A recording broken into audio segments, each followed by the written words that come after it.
अमेरिकी राष्ट्रपति Donald Trump America द्वारा यूक्रेन को अब तक की गई सैन्य और आर्थिक मदद की कीमत वसूलने में कामयाब हो गए हैं। अमेरिका और यूक्रेन के बीच मिनरल डील हो गई है। डील को लेकर रूस ने यूक्रेन पर तंज भी कसा है। वहीं रूस और यूक्रेन के बीच जंग अभी भी जारी है।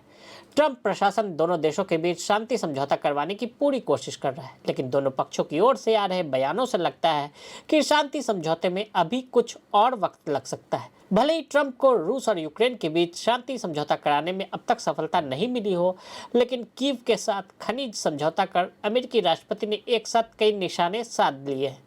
यूक्रेन के साथ रेयर अर्थ मिनरल्स को लेकर डील कर ट्रंप ने न सिर्फ चीन पर अपनी निर्भरता कम करने में सफलता हासिल कर ली, बल्कि पुतिन को भी यूक्रेन के साथ सम्मानजनक समझौते पर विचार करने को लेकर मजबूर कर दिया। क्यों हुआ ये समझौता? रूस के फरवरी 2022 में यूक्रेन पर हमले के बाद अमेरिका ने अब तक करीब $120 बिलियन की सहायता दी है। ट्रंप ने दावा किया है कि यूक्रेन पहले मिली सहायता का मुआवजा मिलना चाहिए। उन्होंने $500 बिलियन की मांग की थी। जेलेंस्की ने यह मांग ठुकरा दी थी, लेकिन लंबे निवेश के बदले एक नया समझौता स्वीकार कर लिया। यूक्रेन दुनिया के 5% दुर्लभ खनिज, 20% ग्रेफाइट और यूरोप के सबसे बड़े लिथियम भंडारों में से एक का मालिक है।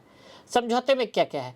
ज्वाइंट रिस्ट्रिक्शंस इन्वेस्टमेंट फंड बनेगा, जिसमें अमेरिका और यूक्रेन दोनों की बराबर हिस्सेदारी होगी। पहले 10 साल तक सारा निवेश यूक्रेन की खनिज तेल, गैस और प्रोसेसिंग इंफ्रास्ट्रक्चर में ही होगा।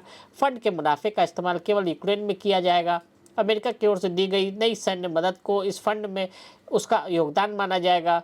अमेरिका को यूक्रेन की जमीन संसाधन पर सीधा अधिकार नहीं होगा। अगर आप भी लेना चाहते हैं देश दुनिया की तमाम जानकारी, तो आज ही सब्सक्राइब करें हमारे चैनल को।